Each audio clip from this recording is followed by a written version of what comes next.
Kia ora everyone, so welcome to this mini lecture, and this is the final of the mini lectures that I'm going to give on the endophytes. And so what I'll do is I'm going to go through one final experiment, and then we'll wrap up and introduce a few more kind of extended concepts in terms of the ideas of how endophytes are mutualists versus pathogens. So I will switch my video off and we'll start with the slides. So this is where we ended up at the end of the last mini lecture. And what we're looking at here is this experiment they did to see whether the endophytes, class the 3 endophytes, protected poplar tree species from a Basidiomycete rust pathogen. And I asked you this question, are there necessary controls that are missing from this experiment in order to tell whether the endophytes provide protection against this fungal pathogen? And so I'm just going to go to the next slide, which will be without the yellow thing in the way. And so here are the results, as we saw the last time. And the answer, I think, here is no, that they don't need to do extra experiments or have extra controls in. And the reason is, unlike the example that I gave earlier, where we were looking at plant death, here they're measuring the density of these asexual spores produced by the rust, the Uridinia spores. And so these spores obviously are produced by the pathogen. So this is a much more direct measure of the pathogen. And it's not like you could get the spores from some other thing. So if you do see a reduction in Uridinia levels, Uridinia spore levels, then that's likely to be a reduction in the pathogen. Now, you could argue that maybe the level of Uridinia spore levels, how well correlated with the fungal pathogen infection is that, but in terms of needing to do additional controls, given that that's what they're measuring, I think this result is fine.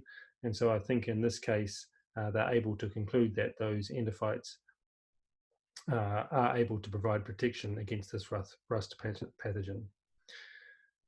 So hopefully that's clear and you can understand. And so you should be able to look at these kinds of results and on your own interpret what you can and what you cannot interpret from them. And just as a final way to check this, we will now go to slide number 3. And we'll look at a final experiment to test whether endophyte protects their host from a fungal pathogen. And so this is another real experiment that was done by scientists and has been published in the scientific literature. And in this case, they're looking at the host plant as a cabbage, Chinese cabbage, Brassica campestris.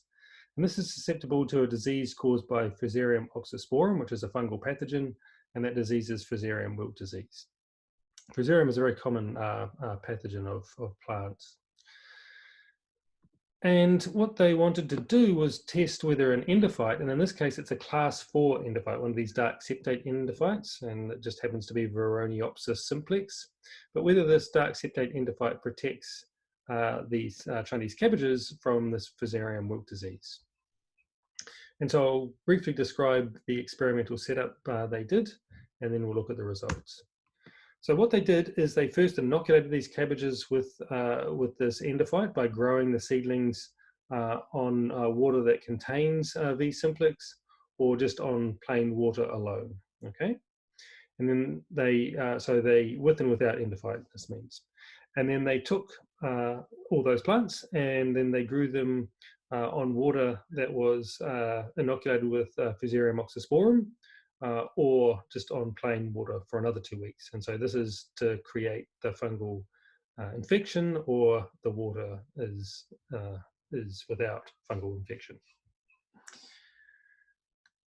And if we go to slide number 4, here are the results. And so to measure the effects, or to measure whether the endophyte is able to protect the cabbage from the fungal pathogen, they measured the dry weight of the roots, and that's shown in red, and the shoots, which is shown in blue. And so essentially they're measuring plant biomass, 2 forms of plant biomass, and the idea being that if this pathogen is coming in and infecting the plants, then you would expect them to have a lower biomass because it's preventing their ability to grow. through its pathogenicity than plants that are not seriously affected by the pathogen.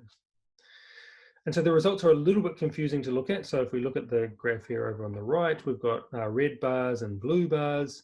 And we attempted to compare between the red and the blue, but that's not what we should do. We should instead compare between the 4 different blue bars. Those are the 4 different treatments that I talked about down here. And then independently, the 4 different red bars between each other. So we're explicitly not comparing between red and blue bars. And just the nomenclature of the treatment, so FOX, that's Fusarium oxysporum, and VS is Viburnioxys simplex. So let's go to slide number 5. And now I'm asking you a question, and I want you to answer this question. And the question is, for this experiment, what is the purpose of each of these 4 treatments? So I've got these 4 treatments that are indicated on the graph down here, and I described in one of the earlier slides. And so I'm not going to get you to answer this now, and we're not going to go through the answers now, but instead I'm going to ask this as one of the quiz questions.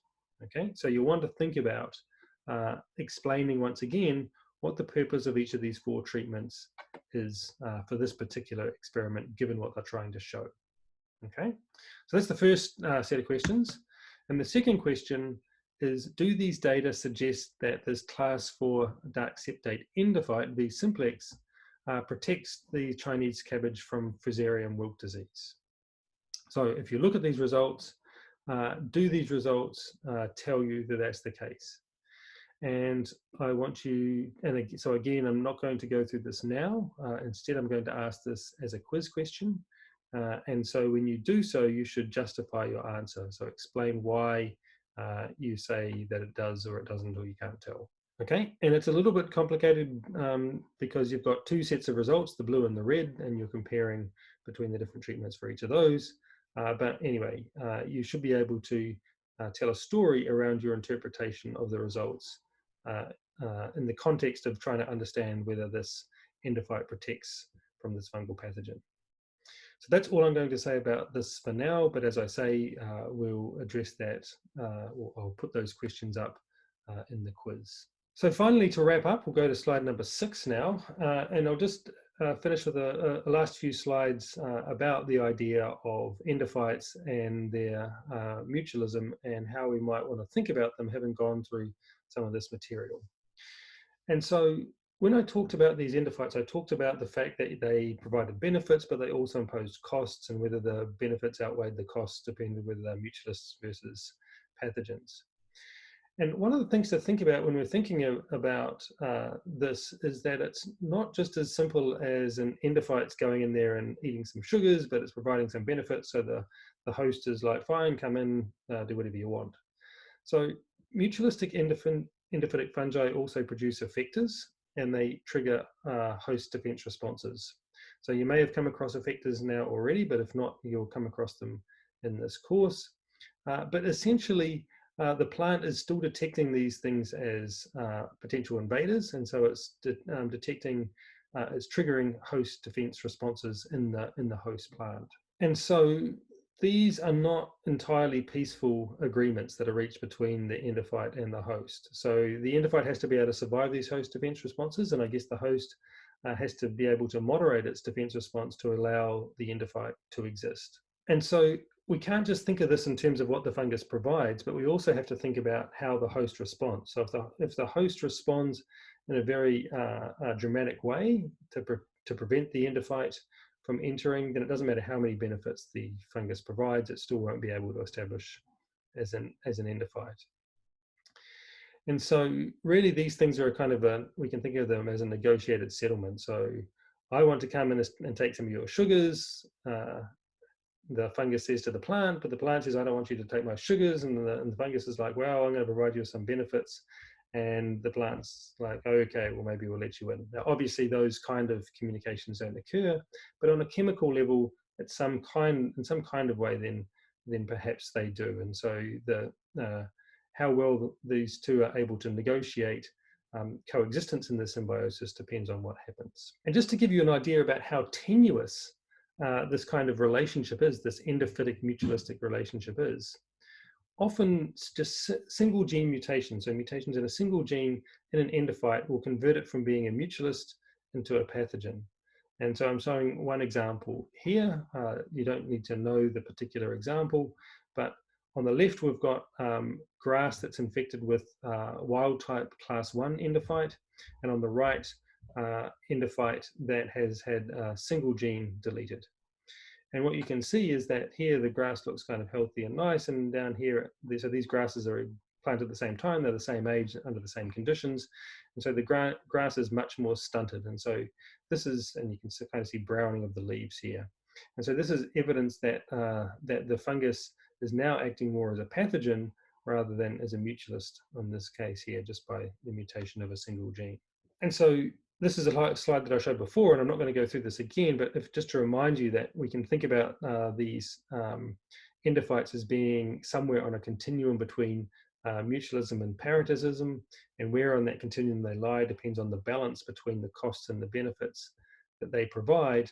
But really, that ends up being an extremely complicated equation. So the balance of fungal endophytes costs versus benefits in these endophytic symbioses depends on a lot of factors.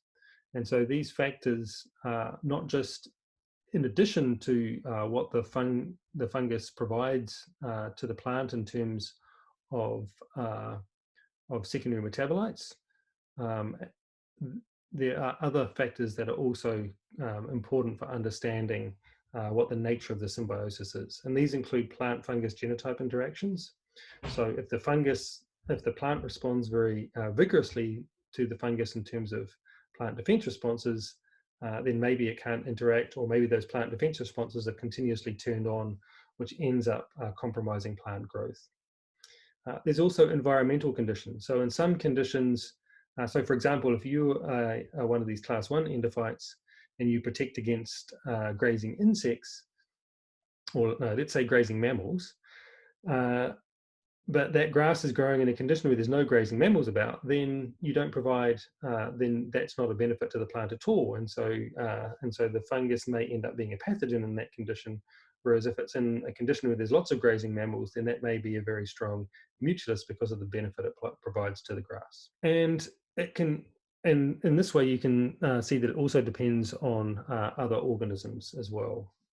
So there's a lot of things that we have to take into the equation to understand what that symbiosis actually means in terms of pathogenicity versus mutualism.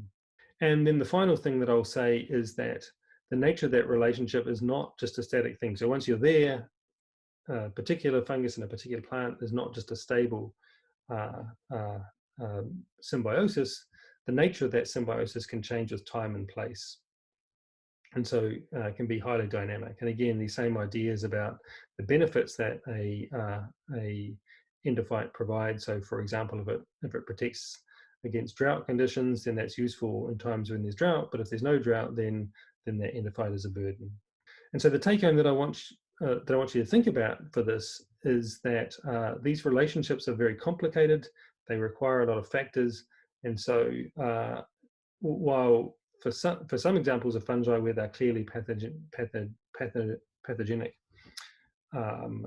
in, say, crop environments, they may not always be pathogenic in other situations. And so what's a pathogen in one situation may be a mutualist in another situation.